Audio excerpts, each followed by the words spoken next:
আসসালামু আলাইকুম প্রিয় এইচএসসি 2025 ব্যাচ। আজকের এই ভিডিওতে আমরা অর্থনীতি প্রথম পত্র কীভাবে 7 দিনে শেষ করা যায়, সো এই বিষয় নিয়ে আলোচনা করব।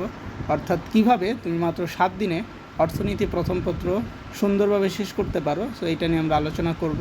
তোমরা কিন্তু জানো যে অর্থনীতির যে সিলেবাসটা আছে সেটা কিন্তু 2024 ব্যাচের যে সিলেবাস ছিল সেম সিলেবাসটাই আছে। সো এখন আমরা যে ব্যাপারটা নিয়ে আলোচনা করব, তাহলে আমরা শর্ট সিলেবাসটা প্রথমে একটু দেখে নিই যে এবার পরীক্ষা আমাদের কী কী অংশটুকু আছে। সো যারা অর্থনীতি প্রথম পত্রে পরীক্ষা দিবা বা অর্থনীতি নিয়েছো, সো তাদের প্রথম পত্রের ক্ষেত্রে প্রথম, দ্বিতীয়, তৃতীয়, চতুর্থ, নবম এবং দশম টোটাল 6টা অধ্যায় আছে। এবং এই 6টা অধ্যায় থেকে তোমাকে প্রথমেই সিলেক্ট করতে হবে যে তুমি কোন কোন অধ্যায় থেকে পরীক্ষায় উত্তর দিবা। তুমি কি প্রথম অধ্যায় থেকে দিবা, নাকি দ্বিতীয় অধ্যায় থেকে দিবা, নাকি তৃতীয়, এরকম যেই অধ্যায় থেকে তুমি প্রশ্ন উত্তর দিবা সেটা আগে প্রথমে তোমাকে সিলেক্ট করতে হবে। তারপর আমরা এখন একটা রুটিন বানাবো, যেই রুটিন অনুযায়ী আমাদের পড়লে ভালো করছে করা পসিবল। সো আমরা এই রুটিনটা দেখছি যে এখানে শতভাগ কমন উপযোগী 7টা সৃজনশীলের টপিক দেওয়া আছে। সো টপিকটা হচ্ছে সৃজনশীল 1, 2, 3, 4, 5, 6, 7 সেভাবে দেওয়া আছে।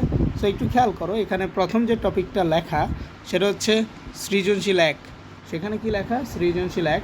সো সৃজনশীল 1-এর মধ্যে লেখা উৎপাদন সম্ভাবনা রেখা, অর্থব্যবস্থা, সংজ্ঞা, বৈশিষ্ট্য এবং পার্থক্য। অর্থাৎ তুমি যদি অর্থনীতি প্রথম পত্রের বই থেকে উৎপাদন সম্ভাবনা রেখা এবং অর্থব্যবস্থা এই 2টা টপিক ভালো করে পারো, তাহলে তুমি ইনশাল্লাহ একটা সৃজনশীল অবশ্যই কমন পাবা।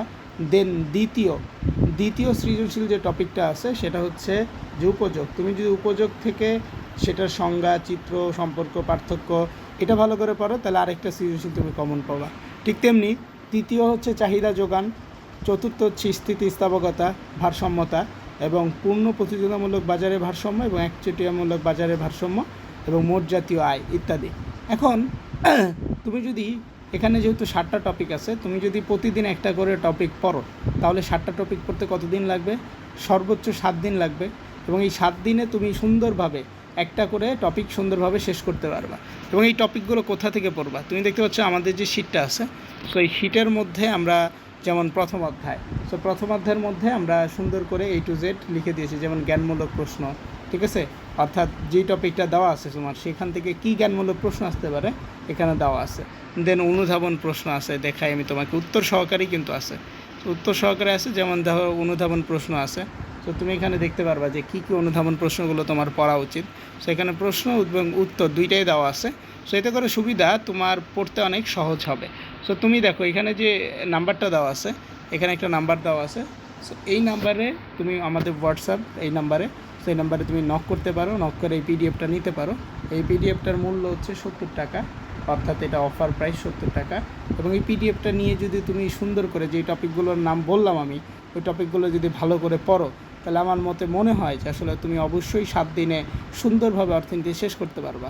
এবং তুমি তো বুঝতে পারবা যে কোন টপিকটা ইম্পর্ট্যান্ট, এবং শিটের মধ্যে যেহেতু প্রশ্ন উত্তর সহকারে দেওয়া আছে, তাহলে এটা তোমার জন্য বেশি সহজ হবে।